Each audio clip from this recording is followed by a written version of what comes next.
대통령 누구입니까? 압도적인 승리를 만들겠습니다. 당당한 경제 대통령이 되겠습니다.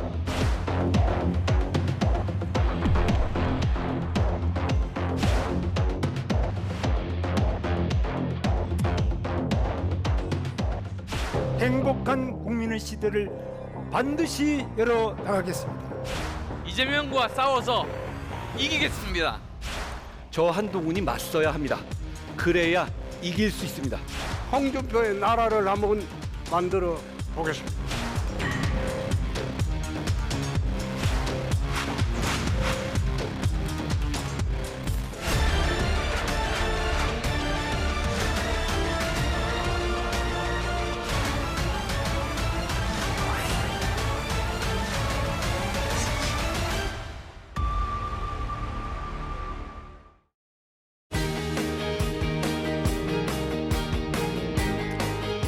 여러분 안녕하십니까? 정관용입니다. 6.3 조기 대선을 앞두고 양당의 대선 후보 선출을 위한 경선이 본격화되고 있습니다. 반환점을 둔 더불어민주당은 이재명 후보가 큰 격차로 앞서고 있는 상황에서 호남권을 중심으로 막바지 표심 잡기에 나섰고요. 국민의힘은 2차 경선에 진출한 후보들의 4강전이 시작됐는데요. 반 이재명 빅텐트론, 그리고 한덕수 권한대행의 출마 가능성 등 몇 가지 변수도 남아있는 상황입니다. 또 양당 대선 경선 후보들의 공약 발표가 이어지는 가운데 지역별, 분야별 정책의 실현 가능성에도 관심이 모이고 있습니다. 오늘은 이 속도를 더해가는 각 당의 대선 경선 상황 짚어보고요. 대선으로 가는 길에 어떤 이슈들이 있는지, 관전 포인트는 무엇일지 전망해 보겠습니다. 함께 토론할 분들 소개해드리죠. 먼저 신현영 전 더불어민주당 국회의원 어서 오십시오. 그리고 오신환 전 국민의힘 국회의원 어서 오십시오. 안녕하세요. 정치경제연구소 민해 부소장 맡고 계신 김성환 시사평론가 어서 오십시오. 네, 안녕하세요. 시대정신연구소 소장이신 엄경영 정치평론가 어서 오십시오. 안녕하세요. 민주당은 이제 3일 뒤 일요일 날 확정이죠? 네, 그렇죠. 이번 주 토요일 날 호남, 그리고 일요일 날 수도권을 그죠. 끝으로 해서 이제 후보가 확정되는 그죠. 타임라인입니다. 국민의힘은 뭐 2명 추리는 게 29일로 결정되는데 그때 과반수가 나오면 끝나는 거죠? 그렇습니다. 예, 과반 득표가 되면 그 사람이 후보가 되는 거고. 만약 안 나오면 이제 결선 투표가 가서 도입된 거죠. 5월 5월 3일까지. 3일 날. 예, 그죠? 최종 결론은 5월 3일 날 납니다. 네. 국민의힘이 조금 늦어요, 그죠? 아무래도 뭐 국민의힘이 지금 활주로 없는 수직 상승해야 되는 그런 어떤 예. 경선이다 보니까 예. 예, 좀 마음은 급했지만 준비가 좀 덜 된 부분들이 분명히 있거든요. 예, 네. 그런 것 같습니다. 반대로 민주당은 뭐 경선 하나만 알아서 빨리 결정하나요? 그렇지는 않은데 빠르게 이제 본선으로 갈 준비를 해서 다음 정권을 준비하는 충분한 국민들한테 소통을 해야 된다는 것 때문에 너무 경선에서 그렇게 늘어지는 거는 별로 현명하지 않다라는 판단이 있었습니다. 자, 지금까지 경선 진행 과정 또 어쨌든 뭐 대선 시간표가 착착착 흘러가고 있는데 어떤 마음으로들 지켜보고 계신지 먼저 모두 발언 한 말씀씩 듣고 또 구도 분석으로 넘어가겠습니다. 한 말씀 해보시죠. 예, 12월 3일 비상계엄 그리고 6월 3일 조기 대선 지난 6개월 동안에 대한민국의 민주주의가 상당히 요동을 쳤습니다. 이제는 대한민국이 회복하고 통합, 상생으로 가야 되는 시기입니다. 지난 윤석열 정권의 3년의 후퇴, 그리고 미국 관세 그런 외부의 압박, 이런 부분에 있어서 어떻게 대한민국이 유능하게 우리 국민들을 위해서 민생과 경제를 잘 챙기고 또한 지금 너무 분열된 정치적 갈등을 봉합할 수 있을지, 그러면서 진정성 있게 정말 국민들에게 실용주의를 갖고 정말 이념 전쟁이 아닌 국민을 위한 정권을 누가 회복할 수 있는지 국민들이 이미 많은 부분에서 평가하고 계실 거라고 생각합니다. 더불어민주당은 따박따박 앞으로의 그런 경선과 본선 과정에서 다음 집권을 위한 대한민국의 비전을 보여드릴 수 있겠다라고 자신하고 있습니다. 네. 네, 어떻게 보고 계세요? 국민의 선택인 선거는 이제 과거를 심판하는 의미도 있지만 또 미래를 선택하는 더 큰 의미가 있다라고 생각합니다. 그런 점에서 지난 12월 3일 비상계엄으로 인한 굉장히 상처받은 지금 국민들의 여러 가지 힘든 과정들을 이번 6월 3일 조기 대선으로 인해서 미래로 나가는 그런 굉장히 중요한 의미를 가질 수 있다 이렇게 보여지고요. 지금 국민의힘의 입장에서는 사실상 집권당의 대통령이 탄핵된 그런 과정 속에서 과연 그것과 분리시켜서 미래를 과연 누가 이야기할 수 있는지, 그것이 국민들의 과연 어느 정도의 소구력을 갖고 어필이 될 수 있는지, 이런 부분들이 과제인 것 같고요.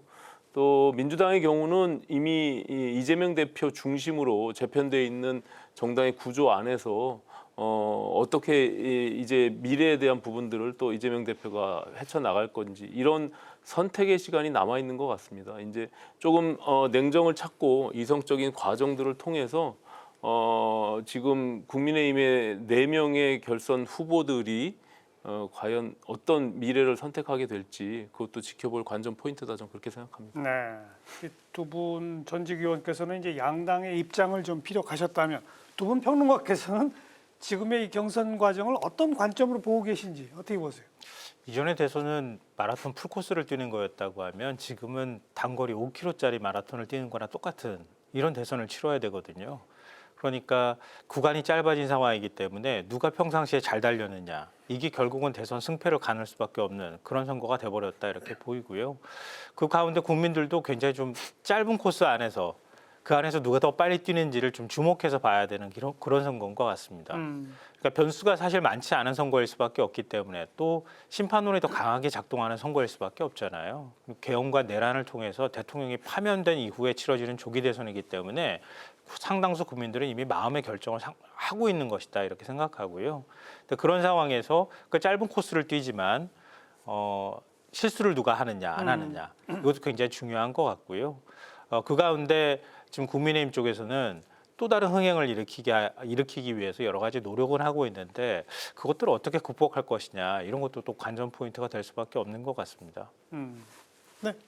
네, 저는 민주당 경선에 대해서 우려되는 것 중심으로 2개 정도 먼저 말씀을 드리겠습니다. 첫 번째, 이재명 대표가 90%를 득표한 것은 한편으로는 축하할 일이지만 걱정되는 부분도 있습니다. 사실 민주주의는 다양성에 대한 추구가 민주주의 실현 수단이기도 하고 목적 그 자체이기도 하거든요.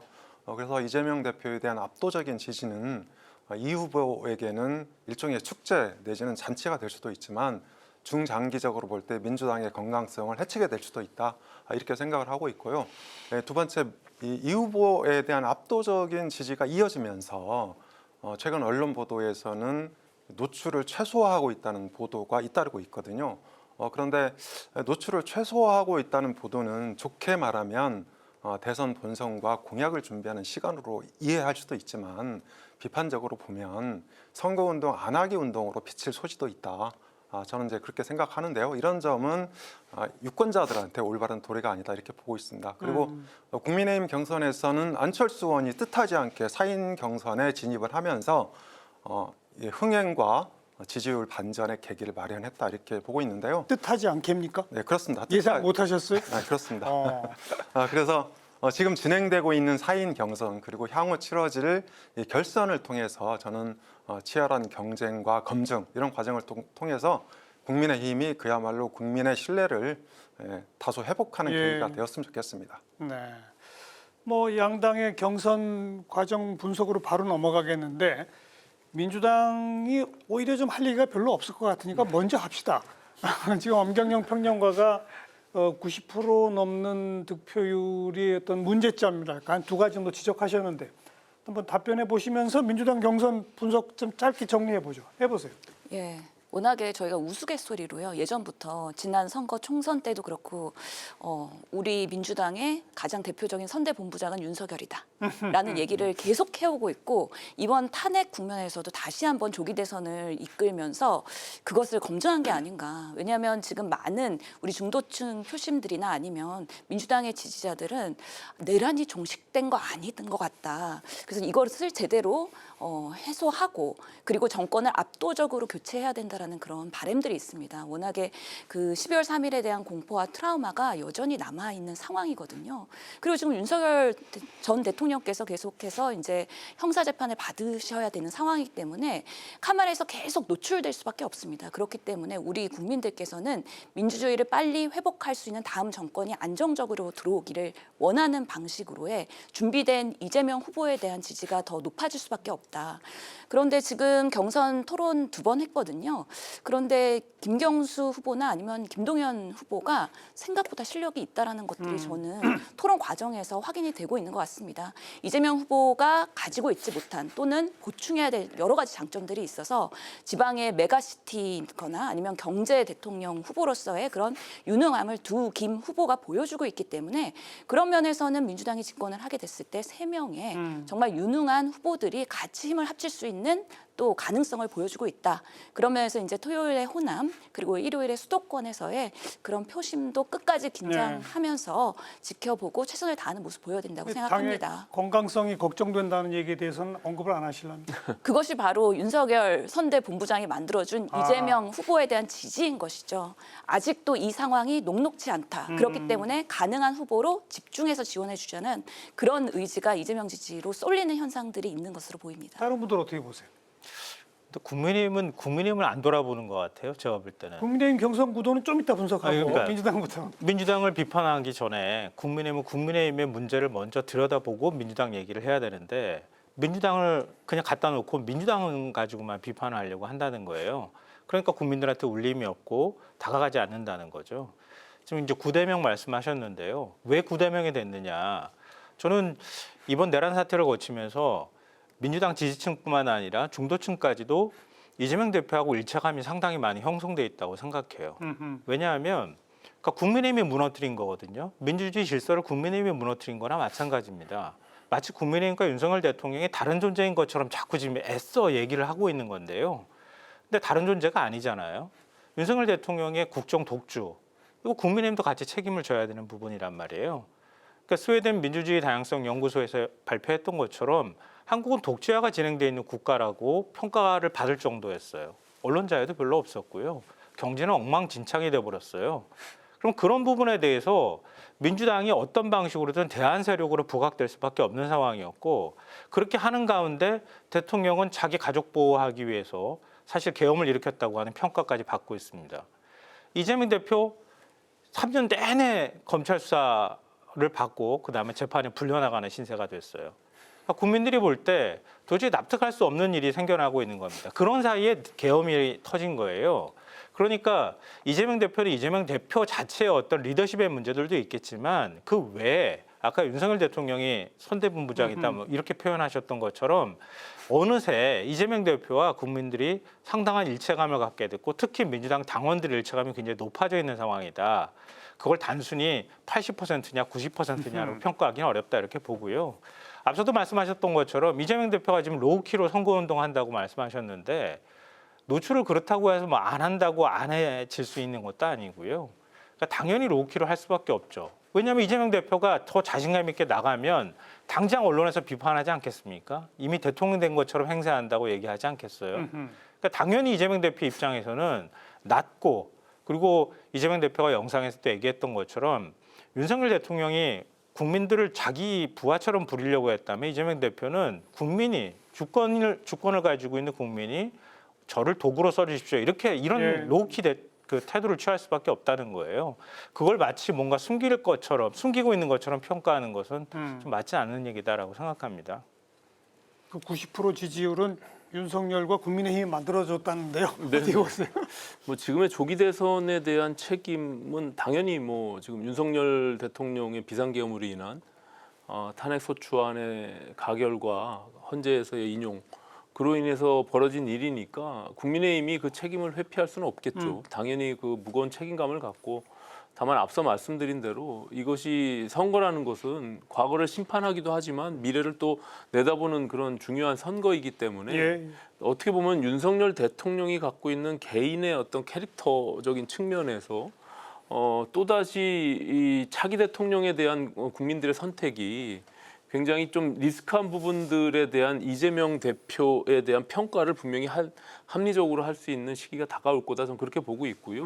그것이 사법적 리스크뿐만이 아니라 그 과거에 이재명 대표가 정치적 행보를 쭉 해왔을 때에 받아들였던 국민들이 이미 인식하고 있는 그 기억들이 분명히 있거든요. 그렇기 때문에 지금 단순히 짧은 기간에 그것을 만회하기 위해서 아니면 변화를 주기 위해서 뭐 우클릭을 한다든지 아니면 로우키로 가면서 그 무슨 다양성이나 포용성을 보여주려고 한다고 해서 그게 순간적으로 만들어질 수 있는 것은 아니라고 저는 봅니다. 그렇기 때문에 이재명 대표를 중도층이 바라보는 것이 여전히 굉장히 퀘스천 마크가 있기 때문에 그 부분에 대한 것들을 국민의힘이 어떻게 잘 이제 과거에 대한 부분들을 철저히 반성하면서 새로운 미래로 나아갈 것인지에 대한 고민들을 국민들께 잘 설득하면 어려운 선거이긴 하지만 그래도 할 수 있는 선거가 되지 않겠는가 이렇게 보고 있고요. 이게 국민의힘의 네. 공약 포인트죠, 그러니까? 그렇습니다. 이제 그러면서 어쨌든 지금 이재명 대표가 차지하고 있는 당내에서의 어떤 일극 체제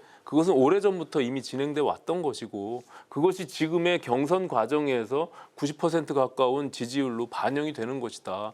그 또한 일반적인 그러니까 이재명 대표를 지지할까 말까라고 보는 그런 중도층에서 봤을 때 그것 또한 우려의 포인트로 볼 수가 있는 것이거든요. 왜냐하면 지금 입법, 사법, 행정까지 알겠습니다. 다 쥐게 되는 이재명 대표의 무한 권력이 과연 우리 대한민국의 미래를 어떻게 좌지우지할 것이냐 예. 이런 어떤 퀘스천을 여전히 갖고 있다 저는 그렇게 봅니다. 예. 엄 수장이 좀 답변해 보셔야 될 것 같아요. 네, 민주당 건강성이 훼손되고 있다고 제가 말씀드렸는데요. 구체적인 데이터가 있습니다. 이게 지난 총선 지난 총선 직전에 민주당 권리당원이 몇 명인지 아세요? 250만이었어요. 그런데 공식적으로 이번 경선 때 발표한 권리당원 숫자는 112만입니다. 그래서 지난번에 충청권 경선도 있었고 또 엊그저께는 이제 영남권 경선도 있었는데요. 투표율이 다 높아졌어요. 그러니까 권리당원 숫자가 반으로 줄었기 때문에 또 이제 호남에서도 온라인 권리당원 투표했었는데요. 23% 나왔거든요. 그래서 저는 호남도 아마도 이번에는 50% 넘을 거라고 봅니다. 지난 대선 경선 때는 40%였어요. 근데 호남의 권리당원이 몇만인지 모르시죠? 37만이에요. 그러니까 3분의 1 토막이 났습니다. 그러니까 권리당원 숫자가 250만에서 불과 1년 전에 지금 112만으로 바뀌었다는 것은 민주당의 건강성이 심하게 훼손되고 있다는 증거고 그리고 바로 구대명을 이렇게 초래한 원인이다. 저는 이제 그렇게 생각을 하고 있고요. 그리고 이 대선 초반 구도는 김 평론가 말씀대로 내란 심판이냐 이재명 견제론이냐 이렇게 저는 이제 구성이 돼 있다고 봅니다. 그런데 지금까지는 말씀하신 대로 윤 대통령이 형사재판 2번 받으면서 계속 노출이 되고 또 이 국민들 정서에 부합하지 않는 메시지가 나오고 또 윤 어게인 신당 이런 것들이 나오면서 비판 여론이 계속 확산되고 있었어요. 그런 측면에서 저는 지금까지 민주당의 내란 심판론이 힘을 받았다. 하지만 이번 주를 기점으로 저는 그 내란 심판론이 점차 힘을 잃고 있다고 봅니다. 그러니까 우리가 구체적인 숫자로 또 이렇게 말씀을 드리면 5대 의무 고지사항 얘기를 해야 되는데 오늘 이제 여론조사 2개가 나왔죠. 문화일보도 나왔고 전국 지표조사도 나왔고 여기 보면 정당 지지율이 굉장히 붙었어요.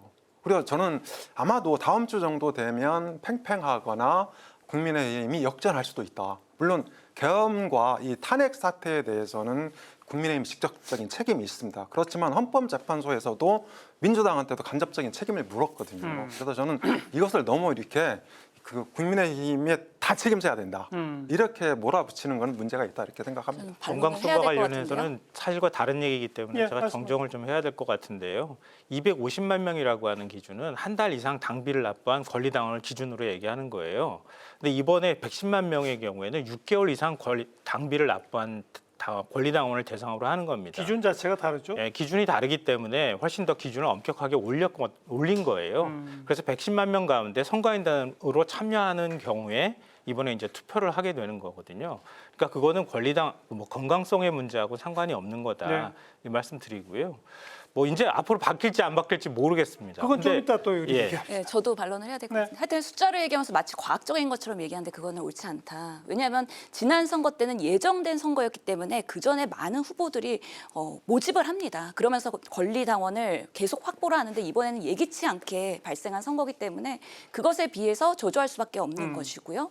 또한 이재명 후보가 90% 나오는 거에 대해서 마치 이렇게 과도한 독재인 것처럼 얘기를 하는데 그동안 국민의힘이 만들어준 겁니다. 그동안 수해 동안 예. 검증을 엄청나게 많이 받았죠. 사법 리스크에 대한 그런 챌린지도 받았고요. 결국에는 무죄 나오면서 그렇게 사법 리스크에 마치 범죄인인 것 같은 그런 오해를 이번에 국민들께서도 판단을 하신 거라고 보고요. 그리고 실형주의. 그리고 보수의 정말 원로라고 하는 조갑재, 정규재 이런 분들이 이재명 대표를 다시 평가하게 되면서 이제는 국민들의 마음이 움직이고 있는 것이 이게 마치 90%가 마치 독재화되는 것처럼 프레임을 씌우는 거는 국민의힘이 알겠습니다. 이재명 대표를 공격을 했는데 또 한 번 공격을 하는 잘못된 정치적 접근이다라고 말씀드리겠습니다. 자, 민주당 경선은 그 결론이 어떻게 날지는 별로 궁금치 않기 때문에 90%라고 하는 압도적 지지율이 갖는 의미에 대해서만 지금 토론을 펼쳤고요.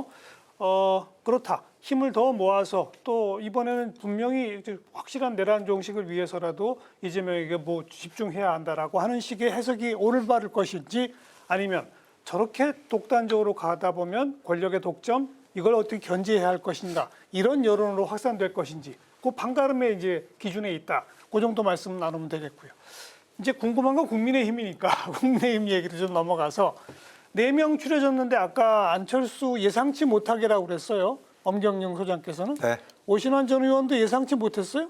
네, 저도 사실 안철수 후보, 나경원 후보 과연 누가 4강에 진입할까? 그래도 나경원 후보가 유리하지 않을까라는 것이 대체적인 그랬어요? 여론이었고 당내 여론이었는데 어쨌든 그것을 뒤집고 안철수 후보가 4강에 안착한 것은 100% 여론조사와 예. 그리고 지역 안배 할당이 그것이 일정 정도 영향을 미친 것이 아닌가 이렇게 보여집니다. 그래서 물론 이제 국민의힘 지지층과 무당층을 이제 셀렉팅해서 그것을 이제 경선의 기준으로 한 것은 맞긴 하지만 어쨌든 전국적인 선거를 치렀던 안철수 후보의 인지도가 상대적으로 나경원 후보를 조금 우위에 있었다라고 보여지고요. 그리고 탄핵에 찬성이냐 반대냐 그렇습니다. 쪽에서 이제 그런 의미로 보면 지금 소위 4명의 4강 구도에 찬탄 반탄 반반. 반반 2대 2로 지금 나눠져 있는 그런 구도가 되었는데요. 그렇게 된 저는 구도적 측면에서 보면 오히려 국민의힘 입장에서는 바람직한 그런 구도가 만들어졌다 이렇게 보여지고요. 어쨌든 그것이 이 과거에 대한 철저한 반성과 미래로 선택하기 위한 하나의 과정으로 내부에서 전략적인 선택을 했던 것으로 그 안철수 후보가 만약에 4강에 진입했다면 그것은 굉장히 바람직한 현상이다라고 보여지고요. 오히려 당원들이 빠르게 그 부분에 대해서 인식하고 다시금 이제 소위 말해서 탄핵을 반대했던 아스팔트의 목소리들을 정리해내고 새롭게 가려고 하는 그런 움직임들이 추동력을 갖는 것이 아닌가 저는 그렇게 판단할 수 있겠습니다. 엄 소장은 왜 예상 못하셨어요? 네, 최근에 국민의힘 지지율이 상당히 위축돼 있었거든요. 그러니까 지지율이 위축되다 보면 강성 보수층 중심으로 지지율이 형성이 되고 이런 상황에서 나경원 의원이 윤심 마케팅을 열심히 했단 말이죠. 이를테면 이제 좀 다소 극우적인 그런 메시지를 계속 내면서 이 보수 성향 유권자들을 자극을 했죠. 그럼에도 불구하고 나경원 의원이 떨어졌다는 것은 상당히 큰 의미가 있다 이렇게 생각을 합니다. 말씀하신 대로 이번 경선률은 국민의힘 지지층 플러스 무당층인데요. 이게 국민의힘 지지율이 이제 대략 30에서 35% 사이거든요. 그러니까 한 5%포인트 정도 떨어져 있는 상태죠. 이런 상황에서는 무당층에도 국민의힘 지지층, 잠재적인 지지층 일부 포함되어 있는 겁니다. 그래서 이걸 당심과 민심으로 대략 비교를 해본다면 당심이 한 70%, 80%, 그러니까 완전한 민심이 20% 내지 30% 이런 상황이란 말이죠. 이런 상황에서 다소 이방인의 어떤 그런 이미지가 남아있는 안철수 의원을 4강에 진입한 것은 저는 상당히 큰 어떤 생각을 한 거다. 큰 변화의 예고편이다. 이제 그렇게 생각을 하고 있고요.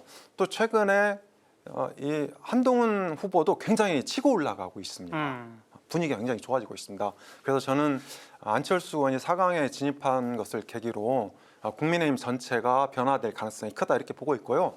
지금 이제 국민의힘이 변화를 못하고 있다 이렇게 비판하시는 분들이 되게 많아요.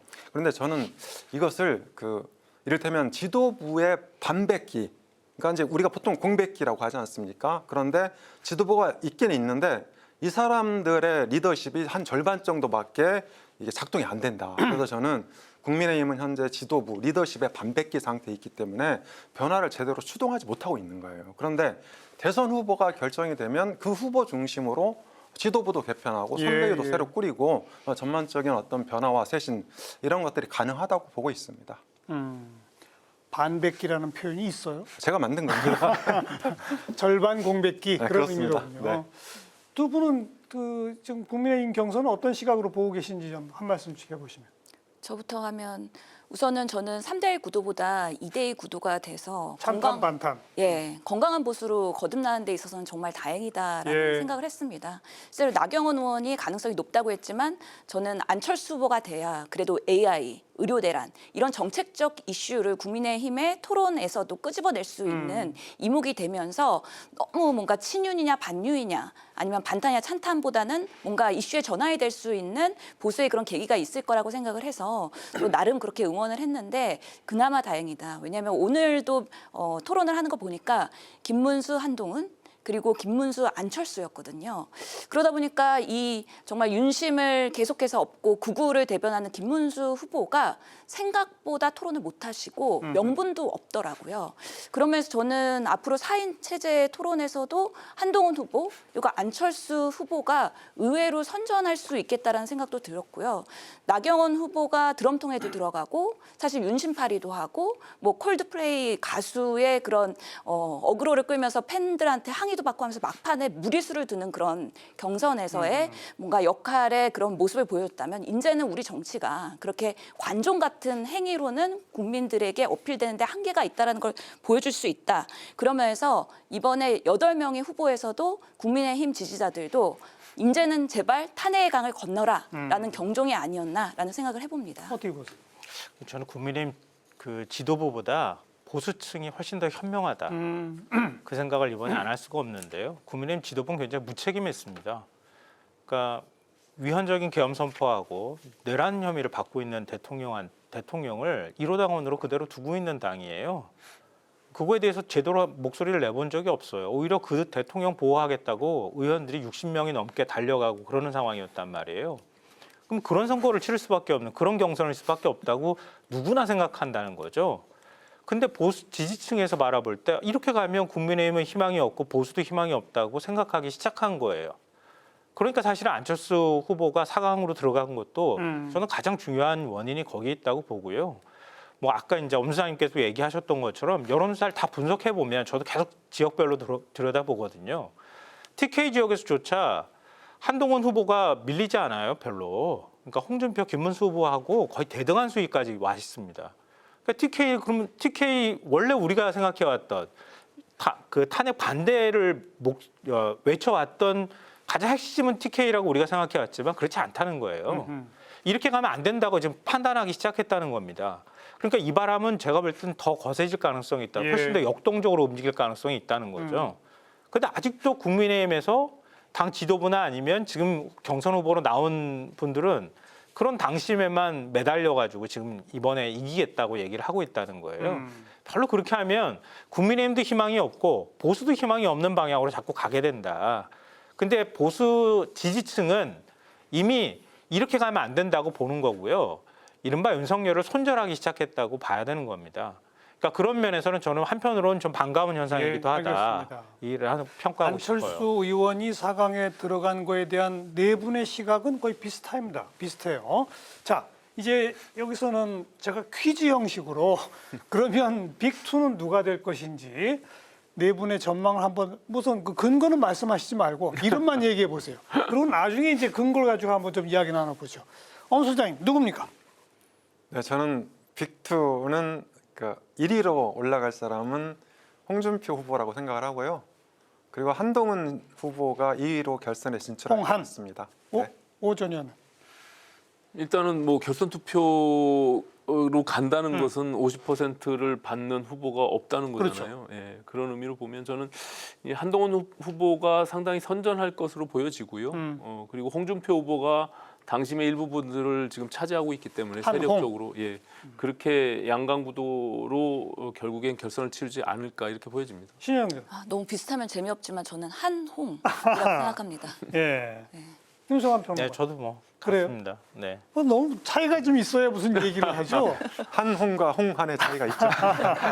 그런데 제가 오늘 오후에 그 맞수 토론을 처음으로 있었거든요. 그래서 채널 A 유튜브로 조금 봤어요. 조금 봤는데 김문수 후보하고 한동훈 후보 토론을 하는데 유튜브 동시 접속자가 한 5만 5천 명 되더라고요. 그리고 이제 그 중간중간에 슈퍼챗 뭐 그 고액은 아닌데 10,000원, 5,000원, 3,000원 이런 것들이 계속 그 이제 날라오고 그리고 이제 30분쯤 있다가 김문수 후보하고 안철수 후보가 또 맞수 토론을 했어요. 근데 여기서는 동시 접속자가 25,000명밖에 안 됐어요. 절반으로 떨어졌어요. 네, 그리고 슈퍼챗도 한 5분의 1쯤. 그래서 한동훈 후보의 상승세가 굉장히 크구나. 저도 이제 그렇게 느끼고 있고요. 다만 홍준표 후보는 새몰이를 하고 있다. 뭐 오늘 발표를 했는데요. 어제 오늘 현역 의원 한 50여 명 정도가 예. 참가했다. 뭐 이렇게 새몰이를 하고 있고 이제 이 말은 이제 이를테면 일종의 대세론 같은 게 형성이 되고 있다 이렇게 볼 수 있는 거죠. 그리고 한동훈 후보는 이제 무섭게 상승세를 이제 타고 있는 거고, 그 다음에 김문수 후보는 이게 1위를 유지하는데 안간힘을 쓰고 있다. 근데 아까 신 의원 말씀하신 대로 이게 토론이나 이런 과정을 통해서 조금 고전을 하고 있는 것 같아요. 그리고 이제 안철수 후보는 이 3명에 대한 추격을 가파르게 하고 있다. 그런데 오늘 제가 재밌는 소식을 들었는데요. 내일 오후에 판교에서 개혁신당 이준석 후보하고 안철수 후보가 노상에서 토크쇼를 한답니다. 오후 2시에. 노상 토크쇼. 네, 2030이 판교에 많거든요.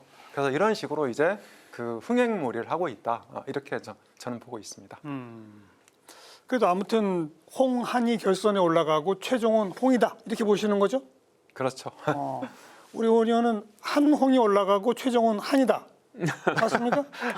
뭐 최종까지는 제가 뭐 미루어 짐작하기 좀 어렵지만 어쨌든 지금 당내에서의 그 소위 이제 뭐 현역 의원들 당협위원장 중심으로는 상당히 이제 홍준표 중심으로 세력화되는 것은 사실인 것 같아요. 네, 방금 지적한 예, 거죠. 근데 이제 뭐 지금 아까 뭐 그 국회의원들이 한 50여 명 뭐 지지를 한다라고 하는데 그것이 사실 실체가 드러나 있는 건 아니고 실명이 공개된 건 아니니까 그 캠프에서 이제 그것을 주도적으로 자꾸 이제 홍보하는 측면이 있고요. 이제 한동훈 후보는 사실상 일정 정도의 그 팬덤이 있기 때문에 그것을 코어 그룹으로 해서 상당히 여론몰이를 이렇게 좀 확산해 나갈 수 있는 그 기반의 진지 구축은 분명히 되어 있다 이렇게 보여지고, 사실상 이 국민의힘이 뭐 물론 굉장히 어려운 선거입니다. 아까 말씀드린 대로 탄핵의 책임의 정당인 입장에서 그래도 자유롭게 그 부분을 뛰어넘을 수 있는 후보는 한동훈 후보이기 때문에 과거에 지금은 뭐 개혁신당으로 가 있지만 이준석 30대의 당대표를 보수정당에서 최초로 만들었던 당원들의 그 판단이 분명히 저는 아직도 여전히 살아있다. 그래서 그 미래로 가야 된다. 그래서 결국에는 이재명 후보와 맞상대로 싸웠을 때 그나마 견뎌볼 수 있는 후보가 그래도 한동훈 후보이지 않겠느냐라는 예. 전략적 선택을 어느 순간이 되면 아직 시간이 좀 상당히 있기 때문에 토론에 알겠습니다. 나가는 과정에서 또 2명으로 압축되는 과정에서 분명히 이제 그런 현상이 있을 거다 저는 그렇게 믿고 있습니다. 민주당 입장에서는 한동훈 후보와 홍준표 후보 가운데 누가 후보가 되는 게 더 맞상대하기가 쉽습니까?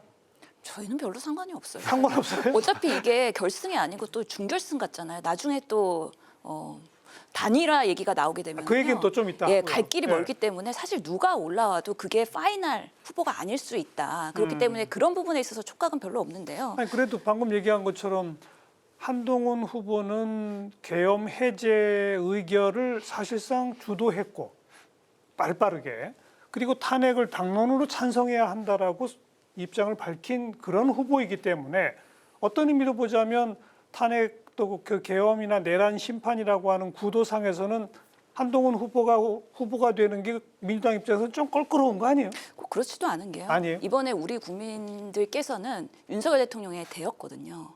검찰 출신 그리고 정치 쫓자.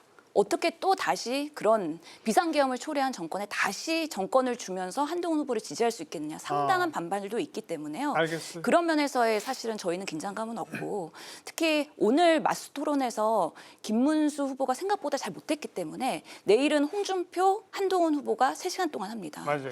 내일의 그런 토론에서 누가 우위를 점하느냐에 따라서 저는 최종 한 명 결정될 때 큰 영향을 미칠 거라고 생각하고 실제로 지금은 사실 김문수, 홍준표 후보가 후보가 표를 나눠 먹고 있는 상황인데 이 토론을 통해서 어떻게 쏠림 현상이 있느냐에 대한 구도의 변화가 가능성이 있고 또 8인 경선에서는 지금 민심 100%로 했는데 이번에는 당심 50%, 민심 50%이기 때문에 생각보다 홍준표, 김문수 후보가 탄핵안을 못 건너고 당심을 위해서 친윤몰이를 할 수도 있거든요. 그런 여러 가지 변수들이 있기 때문에 하여튼 오늘 내일 네거티브가 난무하고 있는 상황에서 누가 서바이벌 할 건지는 좀 지켜봐야 된다 김성환 생각합니다. 평론가 민주당 입장에서 누가 후보가 되든 별로 뭐 두렵지 않다는 거 맞아요? 이제 뭐 과거 대선 때 미리 이제 여론조사한 것들도 저도 들여다보기도 하고요. 어느 정도 지지율이 나왔을 때 대통령으로 당선될 가능성이 높은지 이런 것도 숫자도 좀 보고 하거든요. 근데 지금 이재명 대표가 받는 여론조사에서 여러 여론조사에서 받는 지지율은요. 이미 사실은 당선이 될 수 있는 지지율을 받고 있는 겁니다. 그러니까 여론조사별로 좀 차이가 있지만 보통 이제 무당층으로 무응답이나 무당층으로 잡히는 게 한 20% 정도 잡힌다고 보면요. 그러면 80%에서 40%를 넘어가면 결국 당선권 안에 들어간다고 볼 수 있는 거거든요. 또 그러면 보통 이제 다자구도에서 한 40% 넘어가는 거고 양자구도에서는 뭐 과반 넘어가는 거잖아요. 근데 이재명 대표가 지금 받는 거 보면 3자구도에서도 과반이 나오는 뭐 이런 상황이란 말이에요. 그러니까 이거를 당장 깰 수 있겠는가? 국민들의 상당 부분에 있어서 이미 뭐 누구한테 기대를 걸고 안 걸고의 문제가 아니라 마음의 결정을 어느 정도 하고 있다 이렇게 보는 게 맞고요. 저는 보수 지지층이요. 이번 대선에서 누가 당선될 거야. 우리가 내보내는 후보가 지지하면 이재명 후보를 꺾을 수 있어라고 하는 기대감도 있겠지만 그거보다 앞으로 보수가 어디로 갈 거야라고 하는 것에 대한 걱정이 더 많이 반영돼 있다고 봐요. 그러니까 지금 대선을 지나고 난 다음에 과연 김문수, 홍준표 후보가 국민의힘을 끌고 갈 능력이 있을까? 저는 그렇게 생각하지 않은 당원들이 상당수가 있다고 봐요. 예. 그러니까 한동훈의 기류도 상당히 강하지만 한 절반 정도는 그런 생각까지도 하고 있다고 보는 거거든요. 그러니까 지금 당원들이 지지 의사를 보낼 때 각자 뭐 지지 의사를 보내겠지만 이후에 국민의힘의 당권들을 어떻게 누가 이끌어가면서 새로운 희망을 만들지까지 보고 움직여가고 있는 거다. 이렇게 보면 좀 시야가 달라질 수 있다고 생각합니다. 알겠습니다. 자, 여기서 이제 두 번째 퀴즈입니다. 한덕수 권한대행은 출마하느냐 마느냐. 이번에는 역시 그 이유는 이따가 설명하시고 김성환 평론가부터 출마합니까 안 합니까? 한동훈 후보가 만약에 1위가 된다고 하면 출마한다에 저는 걸겠습니다. 한덕수 출마한다. 네. 저는 상관없이 출마 이미 체제를 갖췄다. 이미 갖췄다. 예, 시간 문제다. 어떻게 보십니까? 저는 뭐 출마할 가능성은 있지만 출마하면 안 된다 이렇게 생각합니다. 안 된다 쪽이 네, 있다. 네. 엄 소장 저는 출마 못할 가능성이 더 크다고 봅니다. 못할 가능성이 크다. 네. 출마할 거라고 보시는 쪽부터 얘기해 볼까요? 왜요? 저는 이 지금 구도가요. 한동훈 후보가 만약에 결선으로 가고 1위가 될 가능성이 있다고 보면 전 윤석열 전 대통령이 틀림없이 움직일 거라고 생각합니다. 그러니까 친윤계가 가지고 있는 그림도 그거였다고 생각하고요. 그러니까 최종적으로 한동훈이라고 하는 마지막 보루로 남겨놔야 할 대상을 둔 상태에서 한동훈은 죽어도 안 되라고 하는 게 윤석열 전 대통령의 생각인 거잖아요. 이미 그건 다 공개적으로 드러나 있는 거니까 그 마지막에 한동훈을 꺾기 위한 하나의 수단이나 칼로서 한덕수라고 하는 카드를 준비한 거라고 보는 거거든요. 그러니까 어떤 방식으로든 지금 한덕수 권한대행이 계속 좀 갈등은 하고 있다고 생각하지만 그 마지막에 출마 가능성을 계속 열어놓고 있는 거잖아요. 그건 저는 어느 정도 교감 아래에서 움직이고 있다라고 저는 판단합니다. 예. 그러니까 한동훈 후보의 상승세가 지금보다 조금 더 강해진다거나 할 경우에는 한덕수 권한대행으로 하여금 출마 선언을 할 수 있도록 계속 작업할 가능성이 매우 높다고 보기 때문에 결국은 그 상황이 됐을 때는 출마 카드를 던질 가능성이 높다고 생각합니다. 그 얘기는 홍준표 후보로 확정되면 한덕수 카드는 안 나올 수도 있다. 반대로. 그러니까 두 사람 물론 이제 그렇게 되는데 왜냐하면 5월 3일 날 결정을 하게 되는 거잖아요. 최종 후보가 5월 3일 날 드러나니까 한덕수 권한대행은 사실 그 전에 출마 선언을 해줘야 되는 거잖아요. 예. 만약에 5월 3일 날 출마 선언을 할 수도 있겠지만 그러면 두 사람의 경선이나 여론 지지율이나 이런 것들이 나오는 걸 보고 판단할 가능성이 있는 거죠. 근데 그렇다 하더라도 저는 홍준표 후보가 윤석열 대통령하고 뭐 친하다고 계속 얘기를 하고 윤 대통령도 뭐 챙기는 모습을 봤지만 그렇다고 해서 홍준표 후보가 되기를 윤석열 전 대통령이 바라지는 않을 거라고 생각해요. 그것도 아니다. 예. 그럼 어차피 누가 되든 한덕수 전당대회는 나오는 거네요. 뭐 나올 가능성이 저는 일단 높다고는 보는데 알겠어요. 그 배경에 뒤에 윤석열 전 대통령이 그 있다. 손이 작동하고 있다고 보는 거죠. 엄 소장은 왜 못 나올 거라고 보세요? 네. 일단 김평론가 말씀하신 한덕수 권한대행 출마 뒤에 윤 전 대통령이 있다 이렇게 말씀하셨는데요. 저는 그게 사실이 아니라고 봅니다. 왜냐하면 맨 처음에 한덕수 권한대행에 대한 그 출마에 대해서 앞장섰던 분이 충북 영동의 박덕흠 의원이거든요. 근데 이 박덕흠 의원하고 정진석 대통령실 비서실장하고 사돈간입니다. 그것 때문에 이제 뒤에 윤 전 대통령이 있냐 이렇게 추론이 됐는데 그게 이제 사실이라면 왜 한덕수 권한대행이 계엄 국무회의에 대해서 절차상 하자가 있었다 이렇게 얘기했겠습니까? 저는 그건 아니라고 보고요. 그리고 지금 그 국민의힘 대선 경선에서 윤 전 대통령의 영향력이 급속히 약화되고 있습니다. 그러니까 나경원 의원 탈락한 게 첫 번째 이유고요. 그리고 김문수 후보에 대해서도 이를테면 이제 뭐 지원설이 지금도 있습니다.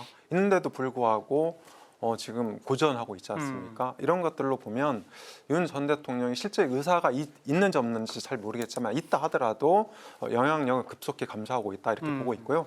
그리고 이제 제가 왜 그렇게 판단했냐면 한덕수 권한대행한테는 카드가 2개 정도 남아 있습니다. 지금 이제 진행되고 있을 것 같은데요. 한미 관세 협상 여기서 성과를 낼 수 있냐? 근데 저는 성과 내기가 쉽지 않다고 봅니다. 지난주에 일본하고 미국하고 관세 협상 있었는데요. 아무런 성과가 없었어요. 뭐 그게 어떻게 하룻밤새 되겠습니까? 그래서 저는 이 관세 협상이 오늘 실무 협상을 거치더라도 다음 주에 다시 해야 된다. 여기서 한덕수 권한대행이 미국에 직접 가든 아니면 국내에서 하든 뭔가 모종의 성과를 낼 수도 있지 않나 이렇게 보고 있고요. 그리고 트럼프 장남인 트럼프 주니어가 월요일 날 한국에 옵니다. 기업인들 만나러 오긴 오는데요. 신세계 정용진 회장 추천으로 저는 한덕수 권한대행하고 깜짝 회동 가능성도 있다고 봅니다. 그러니까 트럼프가 도와주려고 마음을 먹는다면. 그래서 이런 카드가 일단 있다는 거죠. 그렇지만 이게 최근에 보면 한덕수 권한대행 지지율이 좀 주춤거리고 있습니다. 더 올라가야 되는데 못 올라갑니다. 왜냐하면 국민의힘 경선 과정에서 이게 그 이벤트 효과가 나타나고 있거든요. 컨벤션 효과가. 그런데 이게 29일가 결선 진출자 2명 발표하죠. 그리고 5월 3일 그 최종 후보 발표하게 되면 제 생각엔 지지율 30% 가까이 갈 수 있습니다. 그럼 한덕수 권한대행이 얻을 수 있는 지지율은 10% 안팎으로 떨어질 수도 있다. 이렇게 되면 한덕수 권한대행 입장에서는 출마를 강행하기가 어려워질 수 있습니다. 최근에 이제 이런 어떤 분위기를 읽고 홍준표 후보가 강공을 펴고 있는 거죠. 나도 단일화하겠다. 알겠습니다. 왜 나오면 안 됩니까? 일단 안 된다고 하셨는데. 네네. 책임에 대한 문제가 분명히 있죠. 예, 한덕수 권한대행의 경우도 물론 이제 국무회의에서 반대하는 입장, 그 절차적인 하자가 있다라고 얘기한 부분들이 있긴 하지만 그래도 지금 국민의힘이 갖고 있는 정당으로서 집권당으로서의 책임도 있는 것처럼 국무총리로서의 책임이 있고요. 또 차기 대선에 대한 관리적 입장에서도 그것에 대해서 여전히 출마에 대해서 반대 여론이 높은 이유가 거기에 있다라고 보여지고요. 다만 최근에 일련의 이제 한덕수 권한대행의 행보로 봐서 굉장히 정치적인 행보로 읽혀지고 있거든요. 그래서 누구라도 출마할 가능성에 대해서는 많이 얘기할 수가 있는데 저는 그것이 오히려 오랫동안 관료를 하면서 오히려 굉장히 다양한 정치인들을 접했던 한덕수 후보가 갖고 있는 고도의 전략일 수도 있겠다라는 측면이 있고요. 또 당내에서의 당원들이나 일부 원내 의원들이 여전히 그것을 살아있는 카드로 자꾸 회자되고 있기 때문에 지금 홍준표 후보나 한동훈 후보, 더군다나 김문수 후보 모두가 빅텐트에 대한 어떤 반명과 관련돼 있는 연대에 대한 부분들을 얘기하고 있는 이유가 어떻게 보면 당내에서의 지금 1위 후보로 표를 선택받기 위한 하나의 전략적 전술이 아닌가 저는 그렇게 보여지고요. 후보가 되면 앞서 말씀드린 대로 저희 국민의힘의 당원 당규에는 당권을 대선 후보가 갖게 돼 있습니다. 그래서 바로 즉시 당권을 통해서 여러 가지 이제 선대위 체제를 꾸리고 미래로 가는 행보들이 펼쳐지기 때문에 그 후보가 사실상 제3지대에서 이미 후보로서 본인이 출마 선언하지 않은 한덕수 권한대행을 상수로 놓고 연대를 하는 것을 감행한다는 것은 저는 사실상 지금 정당의 후보로서 쉽지 않죠. 굉장히 쉽지 않은 판단이다. 그래서 저는 그것은 굉장히 어려울 거다라고 생각합니다. 이제 두 분은 좀 그렇다고 보셨으니까 그러면 나올 것이 거의 분명하다고 보시는 두 분께서는 그러면 예를 들어서 한동훈이 후보가 되고 한덕수 권한대행이 출마 선언을 했어요. 그럼 어떻게 됩니까? 두 분. 우선은 아니 근데 예. 뭐 얘기를 이미 했잖아요. 예. 단일화하겠다고. 예. 단일화 안 하겠다고 했다가 또 하루 누구로 이틀 사이에 누구로 단일화 되냐고요. 누구로 단일화가 예. 될 것이냐. 저는 한덕수 권한대행으로 단일화되기 어렵다고 어렵다. 봐요. 한덕수 권한대행에 대한 국민들의 불안감이 굉장히 큽니다. 이건 아까 이제 9대명 얘기도 제가 잠깐 들었지만 오히려 9대명을 만들어준 거는 한덕수 권한대행이기도 하다고 저는 생각해요. 왜냐하면 위헌적인 계엄 선포하고 이른바 친위 쿠데타를 했다고 하는 윤석열 대통령에 대한 평가는 국민들이 명확하게 내린 거예요. 이미 내렸는데 그러면 그거에서 끊으면 되는데 그게 아니라 그 이후에 이른바 내란 잔재라고 평가가 될 만한 행위들이 계속 있었단 말이에요. 그러니까 그 중심에 한덕수 권한대행이 있었던 겁니다. 이런 사람한테 또다시 대통령을 그 직을 맡길 수 있겠는가? 여기에 대한 중도부터 시작해서 진보층까지 굉장히 두터운 불안감들이 저는 있다고 생각해요.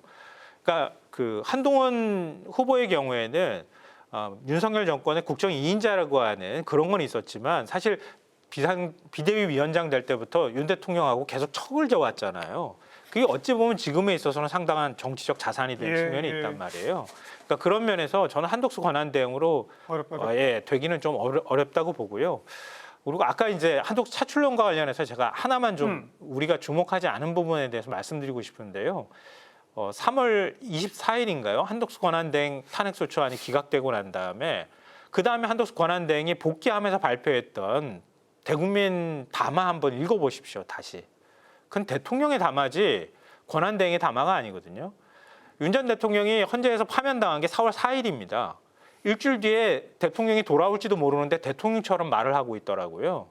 그러면 직무 정지 상황에서 무슨 생각을 했겠는가? 그럼 계속 난 대통령 될 거야, 대통령 될 거야, 대통령 나갈 수 있어.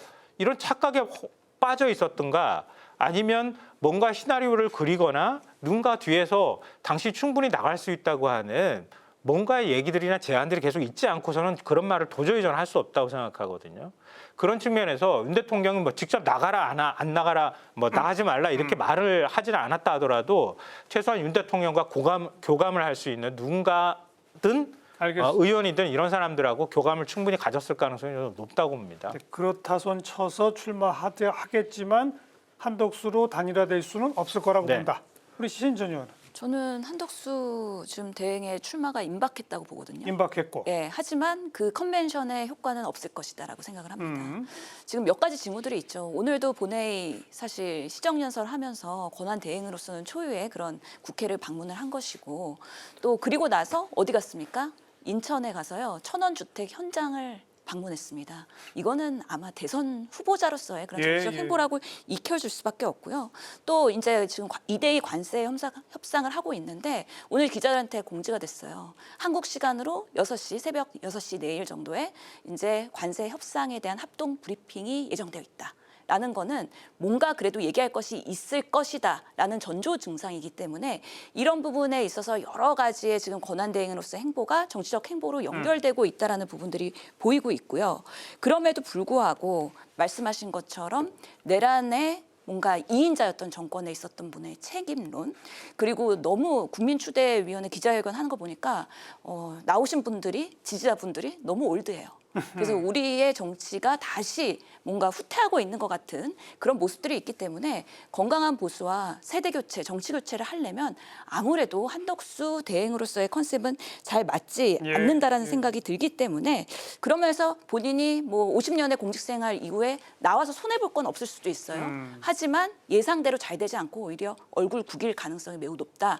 그러면서 아마 보수에서도 나오는 거에 대한 부정적인 시간이 있을 건데 그럼에도 불구하고 지지자들은 1% 1%라도 지지율 올릴 수 있으면 다 단일화해야 되는 거 아니냐라는 생각을 갖고 오늘 홍준표 후보도 단일화에 오케이 예. 하는 기자회견 했고 한동훈 후보도 오늘 세모로 입장을 선회했어요.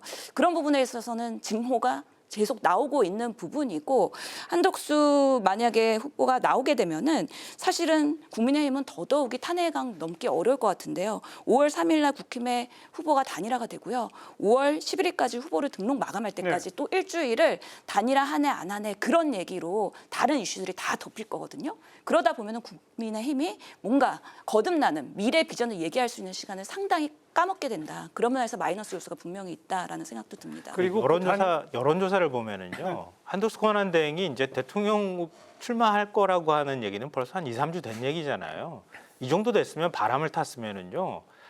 다자 구도에서도 한 20% 훨씬 넘는 지지율이 나와줘야 돼요. 그리고 3자 구도쯤에도 이재명 대표하고 좀 차이가 난다 하더라도 어느 정도는 해볼 만한 싸움이 될 거라고 하는 숫자가 나와줘야지 맞는 거예요. 안 나오는 겁니다. 기껏해야 김문수 후보 지지율 가져가는 것밖에 없는 거예요. 이런 거 보면은 이게 바람이 있다고 얘기를 할 수 있겠습니까?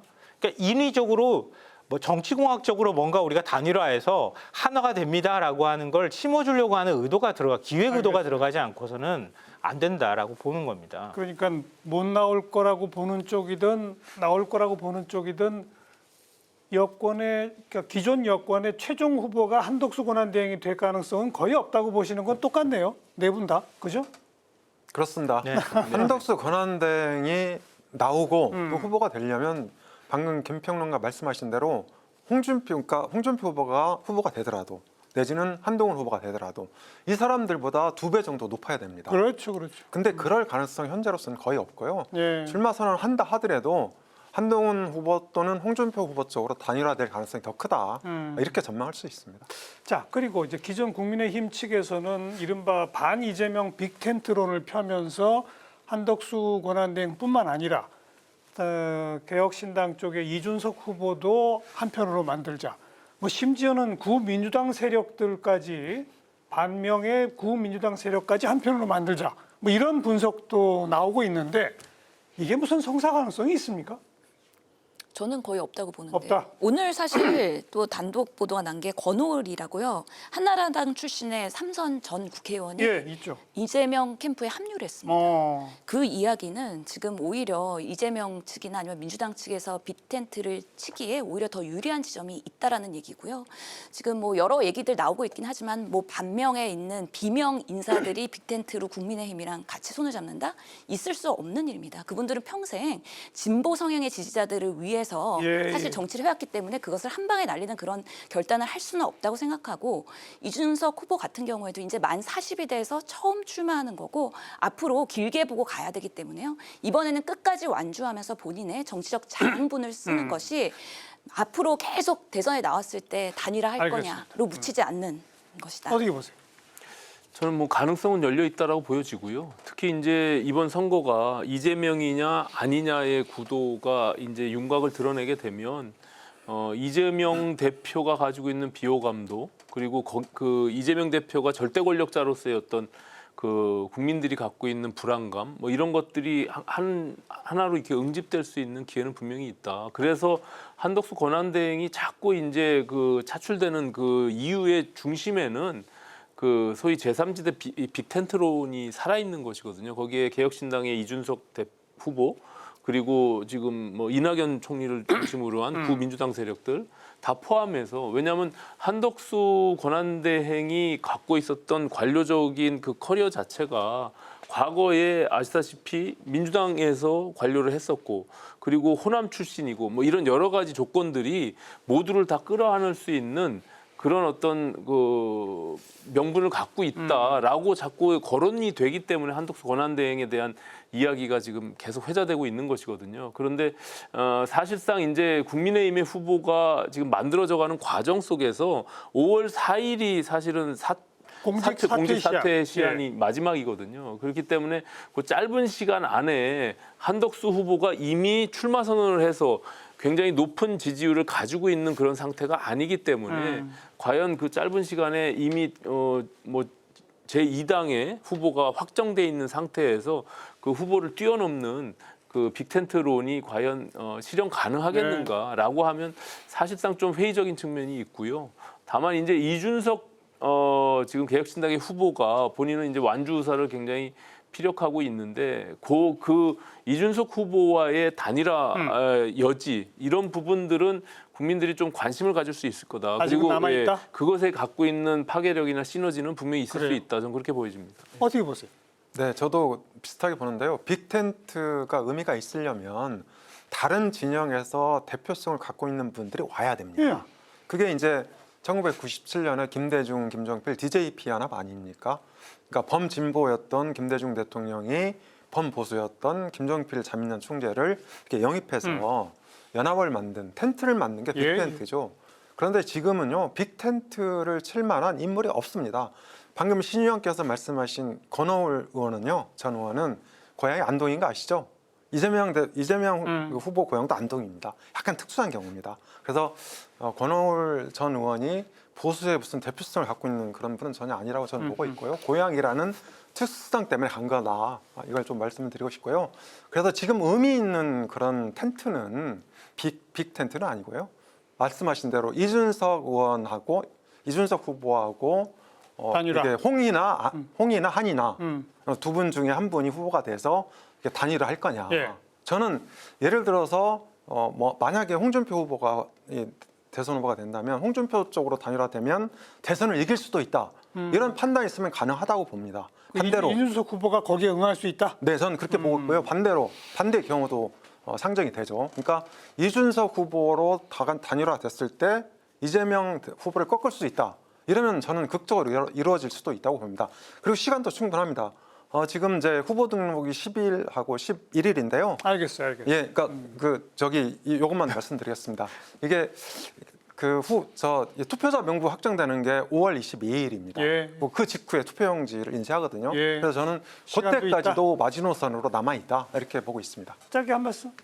왜 자꾸 산수를 하는지 모르겠어요. 제가 볼 때는. 그러니까 정치가 산수로 되는 게 아니잖아요.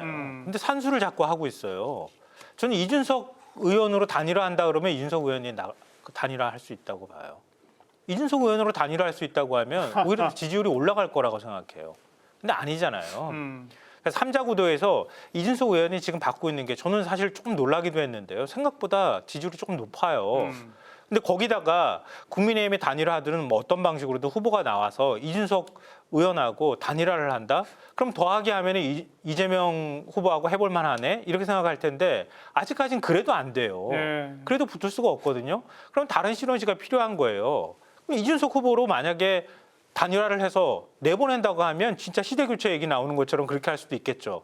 근데 이준석 후보가 그렇게 되기는 어렵잖아요, 현실적으로. 국민의힘 전체가 이준석 후보에게 단일화를 해준다? 그렇죠. 그렇게 하면 또 모를까. 그건 성사 가능성이 없다고 봐야죠. 그러니까 그렇게 되지 않는다고 하면 이준석 의원 입장에서는 왜 지금 다 쓰러지는 집에 들어가가지고 알겠습니다. 거기다 몸을 던집니까? 여기서 잠깐 오늘 주제에 대한 데이터의 흐름 어땠는지 살펴보고 마무리 토론 이어갑니다. 빅데이터 이슈 분석 김시온 아나운서가 정리해드립니다. 빅데이터 이슈 분석, 대선 경선을 키워드로 빅데이터를 분석했습니다. 지난 3월 22일부터 4월 20일까지 한 달 동안 뉴스, 커뮤니티, SNS 등에서 집계한 총 정보량은 약 18,900건입니다. 대선 경선 관련 연관어를 살펴보겠습니다. 경선, 토론회 등을 볼 수 있는데요. 더불어민주당과 국민의힘에선 각 당의 대선 후보를 정하는 경선 일정이 한창입니다. 더불어민주당은 이번 주말 호남과 수도권 등에서 지역 순회 경선을 진행하는데요. 27일 이 경선 결과와 국민 여론조사를 합산해서 과반 득표자가 나온다면 대선 후보로 확정됩니다.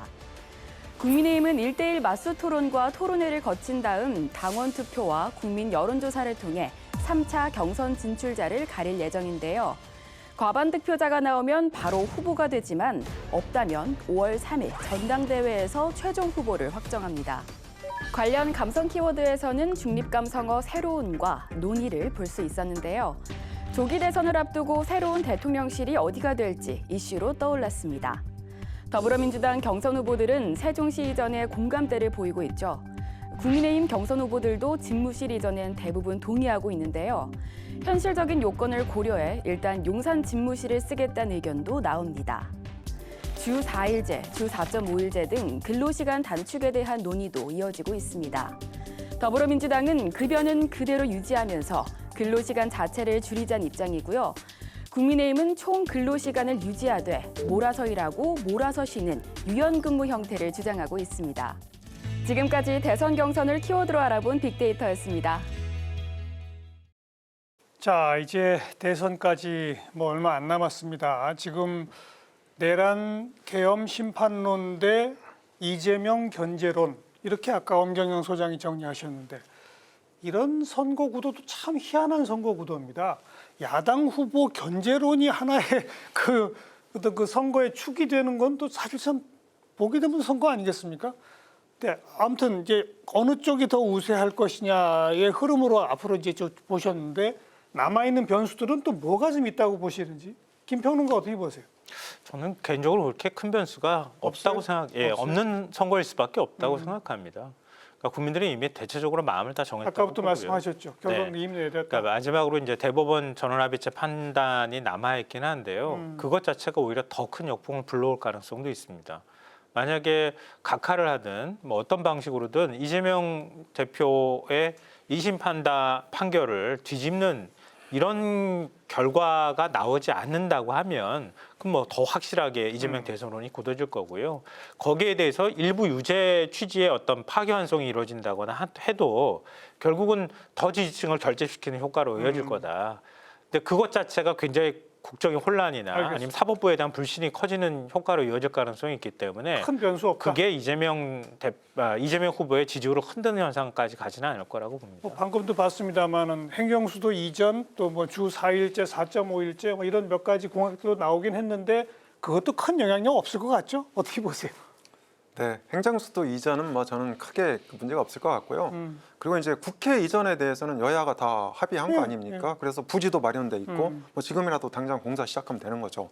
그리고 청와대 이전은 당장은 좀 어렵다고 봅니다. 이재명 후보도 임기 내 착공하겠다고 그런 거라서 이건 이제 논란이 될 수 있죠. 왜냐하면 차기 정권한테 세종시로 가라 이걸 강요하는 그런 효과도 있고 하니까. 그래서 저는 국회를 먼저 이전하고 그리고 단계적으로 국무총리하고 총리의 공관을 이전해서 이렇게 이제 단계적인 이전 그런 상황으로 추진하고 아무튼 청와대 문제는 다음 정권에 맡기면 된다. 대선 판세에 영향을 미칠 그런 정책 변수는 없죠? 네, 저도 없다고 보고 있고요. 아까 말씀하신 그 대법원 합의체가 저는 이재명 대표에 대한 사법 리스크를 부각하는 계기는 될 수 있다. 이 결론이 안 나더라도 저는 그 정도가 영향을 미칠 것으로 보고 있습니다. 오신환 전 의원. 그러니까 이재명 대표에 대한 대통령에 대한 그 권력에 대한 견제로는 분명히 저는 상존하고 있다 이렇게 생각하고요. 왜냐하면 지금 국회가 192석의 거대 야당이 어떻게 보면 30차례에 관한 탄핵 이 부분에 대한 트라우마도 분명히 국민들이 가지고 있고요.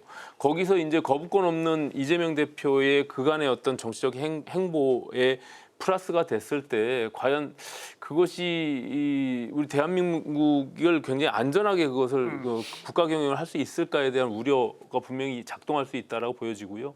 그 과정에서 가장 큰 변수는 지금 여전히 그 사법부의 판단입니다. 지금 헌재도 그렇고 지금 대법원도 그렇고 늘 국가의 중요 운명을 현재 우리가 정치권이 결정한 것이 아니라 사법부가 결정해 왔거든요. 그렇기 때문에 지금 빠르게 지금 움직이고 있는 대법원의 전원합의체의 지금 행보는 상당히 이례적이긴 한데 어떻게 보면 그것이 사법 정의를 구현하고 어떻게 보면 국민들이 선택하는 그 민주적 선택에 대한 어떤 그 의미도 분명히 저는 그 대법원이 빠르게 움직일 수 있는 계기가 만들어질 수 있다 이렇게 알겠습니다. 보여집니다. 예. 신영 의원은 또 남은 변수 뭐가 있다고 보세요? 지금 뭐 저는 거의 크게 없다? 없다고 생각하기 때문에 오히려 지금 민주당은 겸손하게 공약 남발하지 말고 포퓰리즘 하지 말고 실용주의로 중도 보수의 당으로서의 그런 책임감과 신뢰를 구축하는 게 매우 중요하다고 생각을 하고요. 중요한 과제는 대한민국이 지금 반으로 쪼개져 있기 때문에 누가 정권을 잡더라도 그 다음에 제대로 정말 성공하는 정부를 만들 수 있을까에 대한 숙제가 있습니다. 그런 면에서 이런 뭐 전원 합의체도 빠르게 결론이 나서 선거로 심판받을 수 있다 그러면 그 또한 다음 정권을 안정적으로 하는 데 있어서 긍정적일 수 있다 생각합니다. 자, 이번에 이제 우리 시청자분들, 유권자들을 향해서 마지막 발언 한 말씀씩만 듣고 끝내도록 하겠습니다. 한 1분 이내로 30초 정도로 엄 소장님부터 뭐 유권자들에게 앞으로 남은 시기 요 점을 좀 잘 봐라 뭐 이런 말씀 해주시죠. 저는 시대정신연구소장이니까 이것과 관련된 말씀을 드리겠습니다. 지금 대한민국은 지속 가능성에 대한 중대한 위기에 직면해 있습니다.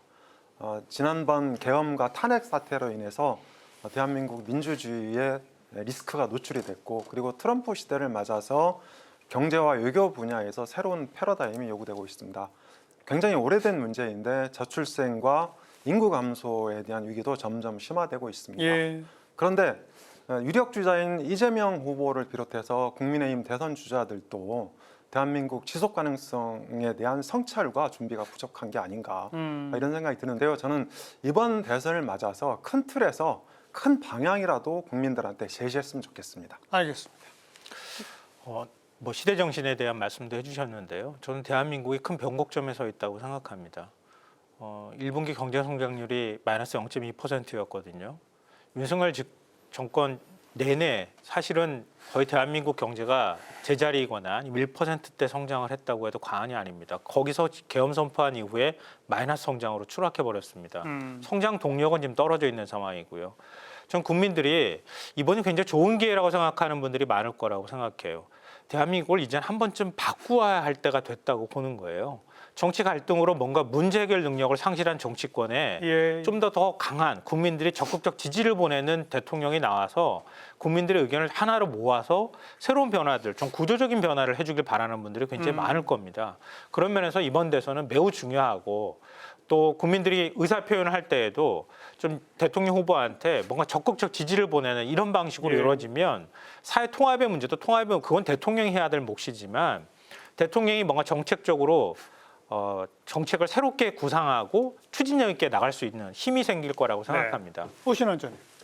저는 절대 권력이 갖는 리스크는 분명히 가지고 있다 이렇게 생각하고요. 이재명 대표가 그동안의 정치적 행보에서 보였던 국민들이 갖고 있는 우려는 여전히 상존하고 있고, 저는 사법적 리스크가 완전히 해소되지 않았다 이렇게 보여집니다. 또 여전히 헌법 84조가 갖고 있는 의미에 대해서 계속 논란이 있을 거고요.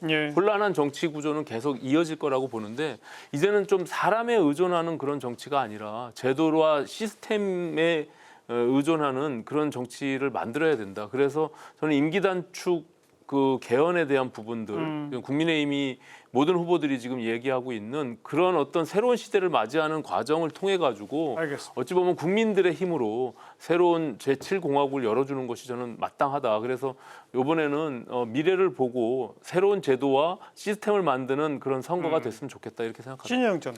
오늘 말씀 주신 것들을 잘 들어서 민주당이 그런 부분을 바구니에 담을 수 있는 노력을 계속해야 된다라고 생각하고요. 올해 상반기에 우리 국민들께서 정치적, 사회적으로 상당한 스트레스를 받았습니다. 이제는 회복하고 성장하고 통합하는 시기라고 생각을 합니다. 그런 부분에 있어서 국민들께서 이재명 대표도 그렇게 말했죠. 정치는 정치인이 하는 것 같지만 결국에는 국민들이 하는 것입니다. 대선 때까지 국민들께서 크게 관심 갖고 한 표를 행사해 주시면은 정말 좋은 정치하도록 여기 있는 모두가 힘을 합치도록 하겠습니다. 네. 자, 남은 기간 시청자 여러분 유심히 지켜보시고 심사숙고하시고 꼭 투표하시는 거 이거 잊지 마시고요.